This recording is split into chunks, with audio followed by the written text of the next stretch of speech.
when 8-year-old Lily Chen walked into the truck stop diner at dawn, her left eye swollen shut, her lip crusted with dried blood. The last thing anyone expected was for her to approach the table where 15 Hell's Angels sat finishing their breakfast. Her tiny voice barely carried over the clatter of dishes. But what she said next would change 50 lives forever. Please, will one of you be my dad, just for today? Imagine this. A tiny girl, bruised and bleeding, walking straight up to the scariest guys in the room and asking for help. What happens next will shock you. This is a story about the family we find when home becomes the most dangerous place on earth. If you believe that kindness still exists in this world, that people deserve protection, and that goodness can rise from even the most unexpected places, then pause for a moment, like, comment, share, and subscribe to Bike Diaries. And tell us in the comments below, where are you watching from tonight? Because this story might just restore your faith in humanity. The Crossroads Diner sat at the intersection of Highway 50 and Route 12. Every Saturday morning at 6 a.m., the Hells Angels Motorcycle Club gathered there. 15 core members, always the same table. Cole Matthews was the club president, 52 years old, with a silver beard and eyes that had seen combat in 2 wars. These weren't the men people feared. These were the men who showed up when disasters struck, when nobody else would answer the call. Then the door chimed, Lily Chen pushed through, and every conversation died. She couldn't have weighed more than 60 pounds. Her pink jacket was torn, but it was her face. A black eye swollen completely shut, a split lip, and bruises on her neck that looked like finger marks. I need help, she said, stopping at Cole's table. Are you the Hells Angels? We're the Hells Angels, sweetheart. What's your name? Lily Chen. I'm 8. I go to Lincoln Elementary. Who hurt you? James Rodriguez, a former cop, asked. My stepdad, Derek. Yesterday, I broke a glass. He said I was useless and pushed me down the stairs. The words tumbled out. Today's career day at school. Everyone's bringing their parents. I thought if one of you came, Derek would know someone's watching. Cole felt something ancient and protective ignite in his chest. Danny Martinez had grown up in foster care. James had watched his own sister die from domestic violence. Tommy Lee's back was covered in scars from his father's belt. Every man there knew what it meant to be that helpless child. What time's career day? Cole asked. 10 o'clock at Lincoln Elementary. Cole stood slowly, his 6'3" frame commanding the space. We'll be there, all of us. Lily's good. I went wide with disbelief. Really? You do that for me? Lily, look at me. Cole knelt down to her eye level, his voice gentle but firm. This thing with Derek, it stops today. Right now. You understand? You're not going back to that house until he's gone. You're not facing him alone ever again. I don't want to get Mom in trouble. She needs him because of the money. Your mom needs her daughter alive more than she needs his money. Marcus interjected quietly. Trust us on that. Cole pulled out his phone. What's your mom's number? We need to call her, and then we need to get you to a hospital. Lily recited the numbers, her voice barely above a whisper. Kelly the waitress appeared with a plate stacked high with pancakes, eggs, and bacon. On the house, sweetheart. You eat as much as you want. As Lily sat at the counter, the bikers gathered in a tight circle away from her. Phones came out. Voices were low but urgent. Cole called his road captain in the next county. Marcus contacted the chapter president 2 towns over. James texted 3 members who worked in law enforcement. We need everyone, Cole said. Every single brother and sister who can ride. This isn't just about showing up to a school event. This is about making a statement. About showing this little girl and every person in that school that she has a family now. A real family that protects its own. Tommy Lee, the oldest member at 68, wiped his eyes roughly.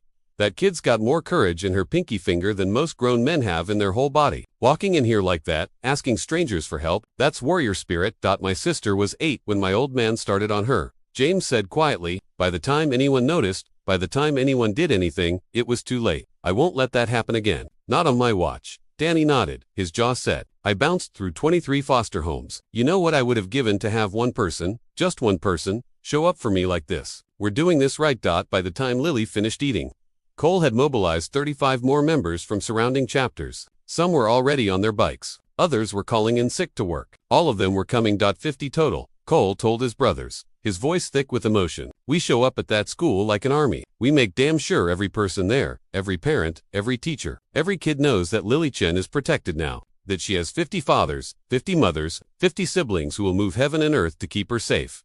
But wait, what happens when 50 roaring motorcycles pull up to an elementary school? You won't believe the reaction.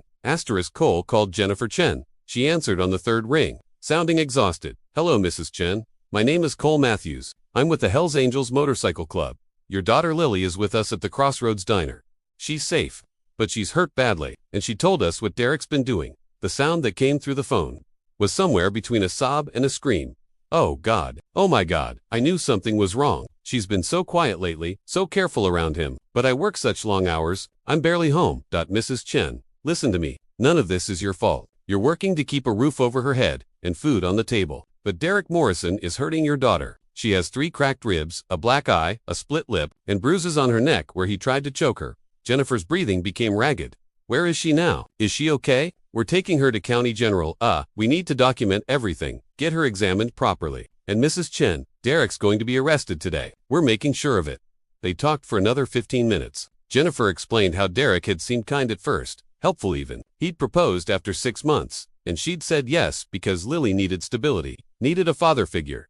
But unemployment changed him. Drinking changed him. Anger that had simmered beneath the surface finally boiled over. I should have seen it, Jennifer whispered. I should have known. He hid it well. They always do. But your daughter is the bravest person I've met in my 52 years on this earth. She walked into a diner full of strangers and asked for help. That takes courage. Most adults will never have. An hour later, in the emergency room, a doctor examined Lily while Jennifer sat beside her daughter, holding her hand and crying silently. Cole and Marcus waited outside with 3 other members, their presence both comforting and intimidating to the hospital staff. The doctor emerged, her face grim, 3 cracked ribs, definitely severe bruises across her back and torso. The black eye will heal, but she's lucky. A centimeter to the left and she could have lost vision permanently. The bruising on her neck indicates strangling. Someone put their hands around this child's throat and squeezed. She looked directly at Cole. You called this in.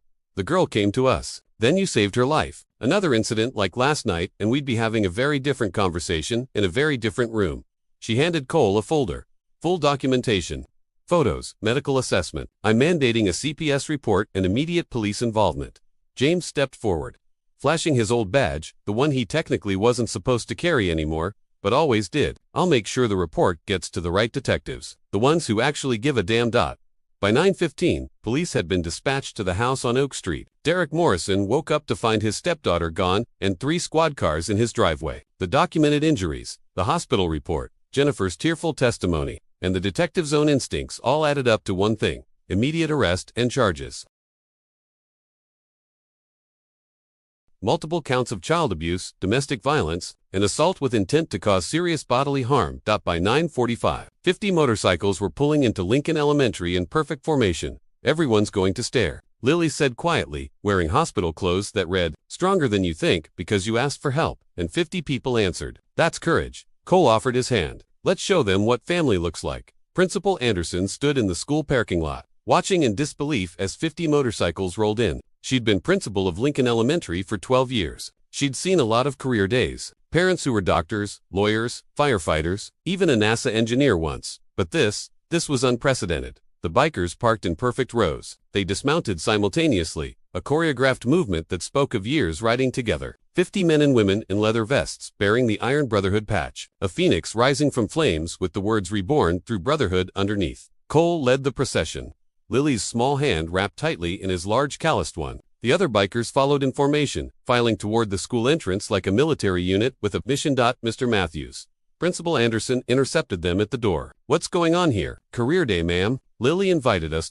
All 50 of you. She's got 50 family members now. We figured we'd all show up to support her. Cole's voice was calm, but carried an edge that suggested arguing would be pointless. That a problem? Principal Anderson looked at Lily, this quiet student who never caused trouble, who often ate lunch alone in the corner of the cafeteria, who'd missed more school days this year than any other child in her class. She saw the bandaged eye, the way the girl held herself carefully, like every movement hurt, the mixture of fear and hope in her expression. And then she looked at these bikers, these rough-looking men and women who'd shown up on a Saturday morning, who'd taken the time to ride here, who were looking at this broken little girl like she was the most precious thing in the world. No problem at all, the principal said softly, her voice thick with emotion. Welcome to Lincoln Elementary. The gymnasium had been set up with stations, each parent at a table with materials to explain their profession. Lily's third grade class had 42 students. 38 parents had shown up to present. There were the usual suspects, a few lawyers in pressed suits, 2 doctors in scrubs, an accountant with a calculator, a software engineer with a laptop, 3 teachers from other schools. Then 50 bikers walked in. The gymnasium fell silent. You could have heard a pin drop. Parents stared, their mouths slightly open. Children gaped, some in fear, others in awe. Mrs. Patterson, who'd been teaching 3rd grade for 17 years and thought she'd seen everything, looked like she might faint. Cole approached her directly, Lily still at his side. Morning, ma'am. We're here for Lily Chen. Career day. Mrs. Patterson found her voice, though it wavered. What exactly do you do? We're motorcycle club members. We ride, we work on bikes, and we help communities when they need it. We run charity drives, disaster relief operations, and youth protection programs. He smiled, and despite his intimidating appearance, it was warm and genuine. And as of this morning, we're Lily's family. All 50 of us. Mrs. Patterson's eyes went to Lily, really seeing her for the first time. The injuries, the way she winced when she moved, the bruises on her arms that the t-shirt didn't quite cover. Her hand flew to her mouth. Oh, honey, I should have known. I should have seen she hit it well, Marcus said gently, stepping forward. These kids learn to be invisible to survive. They learn to smile through pain, to make excuses for bruises, to protect the people hurting them because they don't know any other way. It's not your fault, ma'am. But now you know. Now we all know. And that changes everything. When it was their turn, Cole stood with Lily beside him. How many think we're scary? Most hands went up. We're not here to hurt anyone. We're here because Lily was brave enough to ask for help. And we answered. He told them about rebuilding homes after tornadoes, delivering Christmas presents to families who'd lost everything, escorting domestic violence victims to safety. Tommy stepped forward. I grew up in a house where my dad hurt me every day. Took me 40 years to learn that real strength is about protecting people, not hurting them. Danny spoke next. 23 foster homes before 18. The Iron Brotherhood took me in when I had nothing. Then a small hand went up. Brandon Mitchell, a quiet kid. My dad hits my mom. I don't know what to do. But Jim went silent. Brandon's father stood large and imposing. Brandon, that's enough. No, it's not, James said. Son, come here. Brandon ran to him. James knelt between the boy and his father. Mrs. Mitchell, we have safe houses, legal support. You don't have to stay. This is none of your business. Mr. Mitchell growled. 15 bikers stepped between him and his family. Immovable, you can walk out with dignity or wait for the police. We called, Cole said quietly. Mr. Mitchell looked around and left. Mrs. Mitchell collapsed, sobbing. 2 biker women moved to her side. How many of you have seen something and said nothing? Cole asked the adults. A bruise, a withdrawn child. Slowly, hands rose. More than half the room. That stops today. We're starting a program here. Safe adults, resources for families in trouble. Principal Anderson nodded. Yes. Within a week, Derek was charged. Jennifer filed for divorce. The Iron Brotherhood set up protection outside Lily's grandmother's house. Cole met with Maria Gonzalez from CPS. She had 64 cases, double what she should carry. What you did, that's what every child needs. But I'm one person. But what if you had help from people who've lived through it? The cycle usually just repeats. Not if someone breaks it. By Saturday, Iron Shield opened at the clubhouse. 12 children were referred. 23 showed up. Lily found Cole in the workshop. Can I learn to fix bikes? That's why you're here. She smiled genuinely for the first time. Brandon's mom left his dad. She's safe now. Because you were brave. Because Brandon was brave. Courage is contagious. Within a year, Iron Shield served 6 schools and 137 children. 12 families escaped domestic violence. Lily, now 9, presented to the school board. This program saved my life. I learned that asking for help is brave. That family is about who shows up. The vote was unanimous for district-wide expansion. 5 years later, 13-year-old Lily stood before the National Conference on Child Welfare. 200 people filled the auditorium. 5 years ago, I asked bikers for help that sparked a program serving 3,000 children across 12 states. She showed statistics.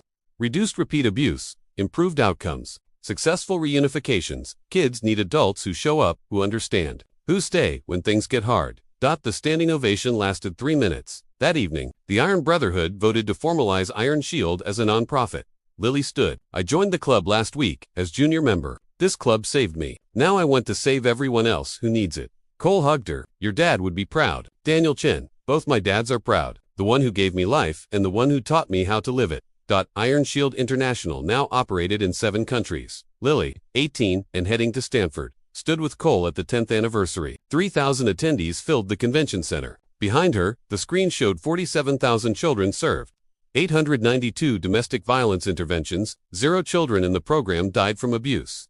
That last number is what I'm most proud of. Lily said, when kids ask for help, we show up every time. Outside later, Lily turned to Cole. When I was 8, I asked for a dad for one day, but you gave me a dad for life. You showed me that broken things heal, that asking for help is brave, that family is about who shows up. Cole pulled her close. You did the hard part. You asked. You saved my life. No kid. You saved ours. You gave us purpose. Behind them, 50 bikers from that original morning stood together, older but still strong, still showing up. Because 10 years ago, a little girl with a black eye asked them to be her dad for one day, and they answered, not just for one day, forever. That answer echoed across a decade.